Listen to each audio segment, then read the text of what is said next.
daawadayaal halka aad nagala socotaan waa warbaahintii GS Media barnaamijkan waxaynu ku soo qaadan doonaa Golaha Amaanka doodii ka socotay ama aqoonsiga Somaliland ee laga wada hadlayay caawa imisa wadan ayaa ka soo horjeestay oo Soomaaliya taageeray imisa wadan ayaa Somaliland iyo Israa'iil raacsan imisa wadan baa ka aamusay ugu horeyn barnaamijka share gare aragtidaadana commentiga ka qayb qaado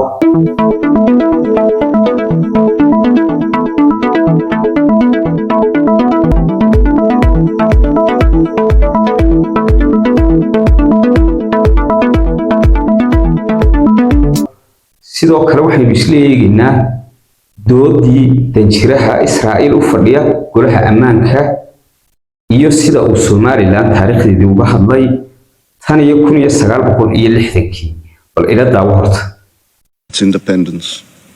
In the late 1980s, under the regime of Siad Barre, Somaliland's civilian population was subjected to mass atrocities. Entire cities were destroyed, civilians were deliberately targeted. These crimes are now widely recognized as the Isaaq genocide. At the time, Israel was the only country to formally raise these atrocities in this very council.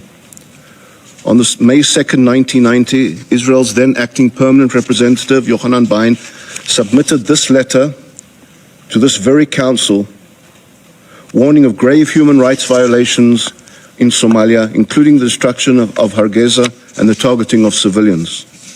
This document forms part of the official record of the Security Council. That record underscores the consistency of Israel's engagement, grounded in concern for human rights, accountability, and legal principles.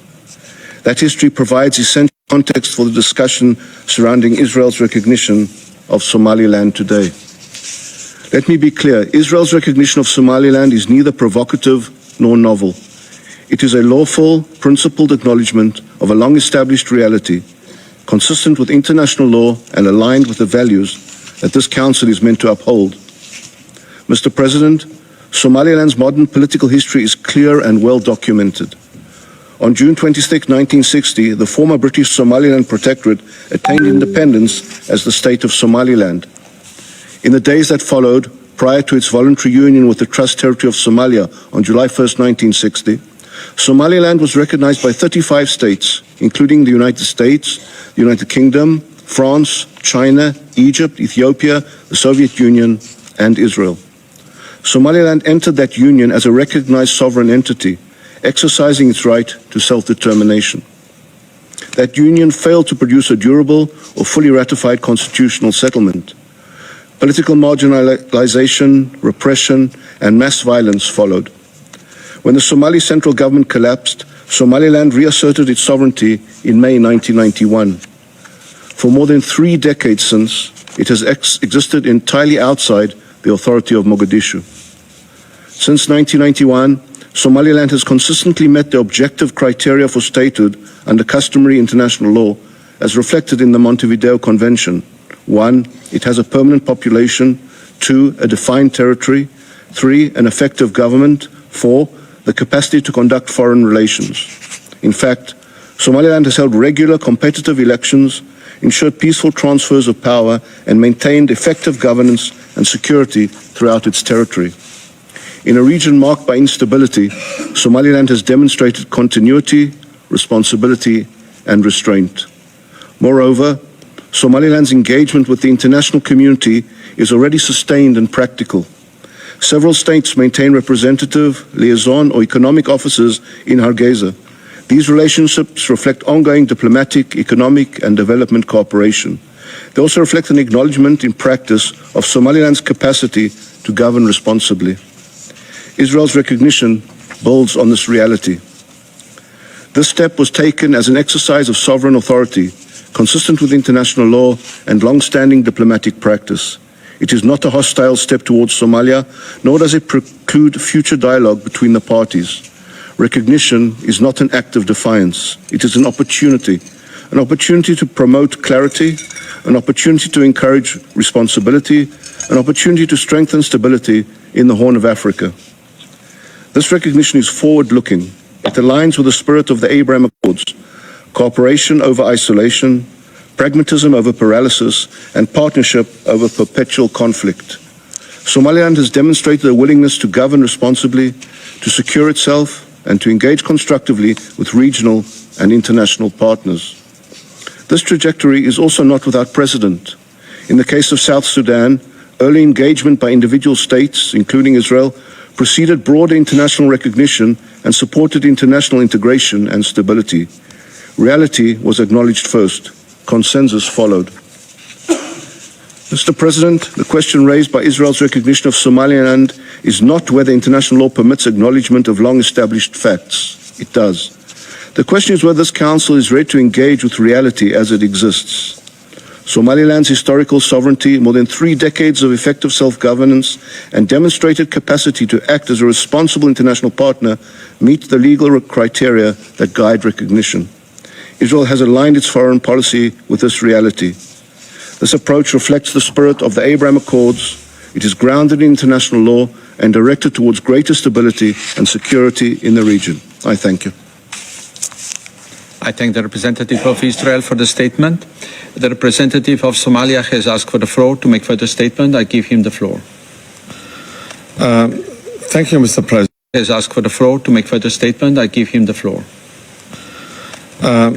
Thank you, Mr. President. waayahay halkaa waxaynu kaga imanaynaa danjirihii Israa'iil qaabka uu u hadlay Somaliland xitaa weligeed uma hadal sidoo kale waxaad aragtaan warqadani waa tii 1960kii Israa'iil ku aqoonsatay Somaliland 35kii wadani ugu horeeyay ayuu soo qaatay in kamid ahaayeen war hadaba waxaynu eegaynaa danjirihii Soomaaliya u fadhiyay ee dalbaday kulanka midowga isugu yimi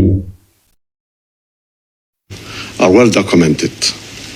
These actions constitute clear violations of international law. What we see today and time again are acts to terrorize civilian populations and crimes against humanity and forced displacement of a whole community, starvation of innocent people, and killing and maiming hundreds of thousands. And someone doing all these things are lecturing us today what they call genocide and things like that. I'm shocked to listen to the outrageous comments from the Israeli representative. If we want to talk about genocide, it's Israel that's committing on our own eyes every day. He represents a government that killed more than 70,000 people, civilians, including children, women, elderly, doctors, and other health workers, and patients in hospitals, destroying infrastructures, deliberately starving people in Gaza. To come before us, esteemed council, and accuse Somalia of committing genocide is just ridiculous and it's unbelievable. The other thing that I want to add is he has no idea what Somalia is and where Somalis are and what Somalia stands for. I think the history is a selective history that he has just generated on his own mind. Let me give you some lessons on this. There is a systematic, it's a troubling, Somalia is one country, one people, one religion that fought together for independence from the colonial. And Somalia is again one that's fighting terrorist organizations in the Horn of Africa as a one group, one religion, one ethnic group. And then when you say the Somaliland, that was a British Somaliland, it was a two regions, the Northeast region and Northwest region. And now Northeast region is part of which is 45% of the land and the population are part of the federal government of Somalia. What we're talking about is Northwest, which is also having a problem. Half of Northwest is now all the region, which is close to the Djibouti border. And they are totally against what the Isaq people that you say, Isaq genocide. And there was no such genocide in Somalia that took place. Somalia had a civil war, and the civil war has its own effects.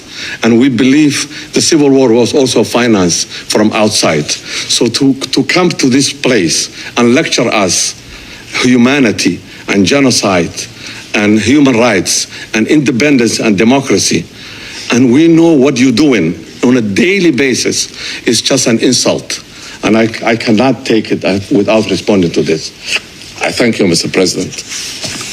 I thank the representative of Somalia. The other thing that I want to add is he has no idea what Somali is and where Somalis are and what Somali stands for. I think the history is a selective history that he has just generated on his own mind. Let me give you some lessons on this. Somalia is one country, one people, one religion that fought together for independence from the colonial.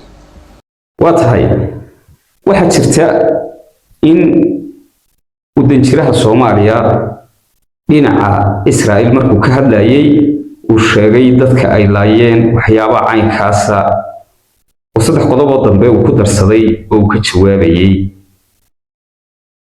waxaynu kaloo isla eegaynaa wadamada ka aamusay oo kuwa halkan carabkooda ku aragtaan waxay la tahay wada garanaysaan.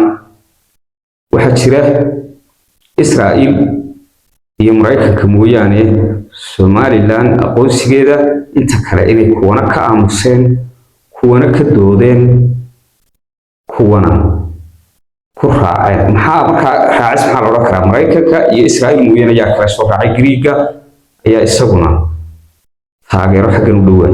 haddaba Ingiriiska oo aan laga filayn ayaa aqoonsiga Somaliland ka agajiiday amaba dhexdhexaad ka noqday sidii wax dhexdhexaad u eego kala. taana lagama filayn Ingiriiska. bal waxa kaloo ay la daawan doontaan qodobada ay ka hadleen Faransiiska iyo China oo isagu cunaha iskaga keendoobay. sidoo kale waxaa jirta Ruushka, Pakistan iyadoo awalba waxay sheegtay in Soomaaliya taageersan tahay. caawa xiniyaha la isqabtay. xiniyaha ugu dambeyn doodaasi waxay ku soo afjarantay halkaa, waxaana ugu dambeyn la qaadi doonaa cod gacan taag. codka gacan taagta waqtiga loo balansan yahay ma garanayna iminka, balse doodan waa la xareeyay. waxaa eegi doona guddida Golaha Amaanka. The Somaliland Authority. Somaliland and the federal Somaliland. The Somaliland region. Somaliland is Somaliland. It's within Somalia. Somaliland. Is desired. Somaliland region. Somaliland. Somaliland. Somaliland region. arrinkaas markuu arrin guddi loo saaray yahay waxaa jirta waxyaabo kale oo la saadaalinayo hanjabaado badan oo ka imanaya dhinaca Soomaaliya.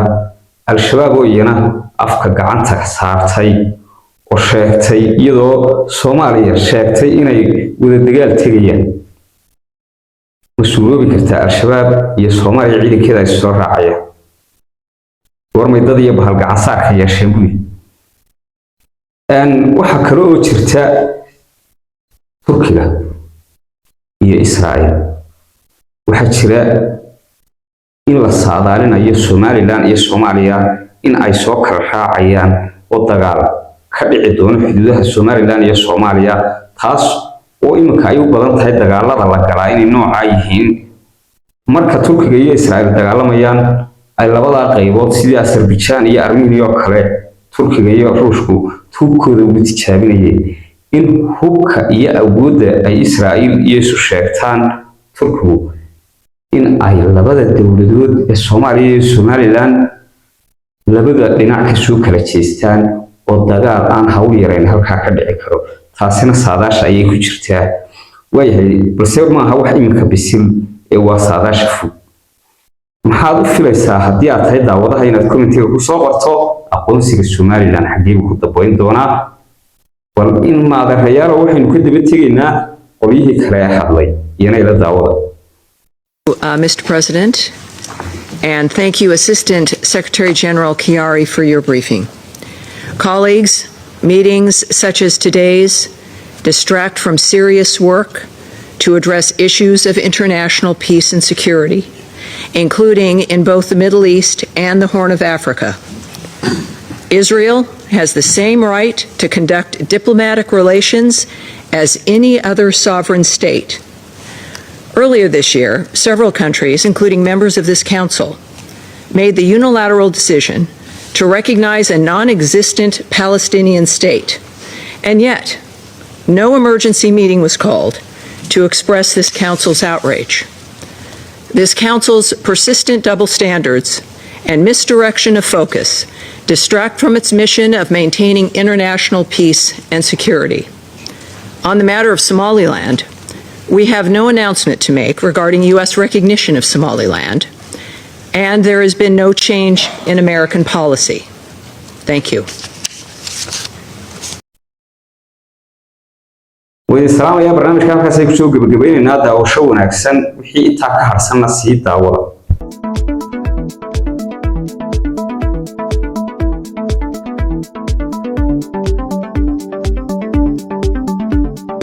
وكان رئيس ما تعرف بجمهورية أرض الصومال عبد الرحمن محمد عبد الله أعرب عن تقديره لدولة إسرائيل لما وصفه بالقرار الشجاع في الاعتراف بأرض الصومال جمهورية مستقلة، وقال إن الخطوة ستساهم في تعزيز السلام الإقليمي والدولي.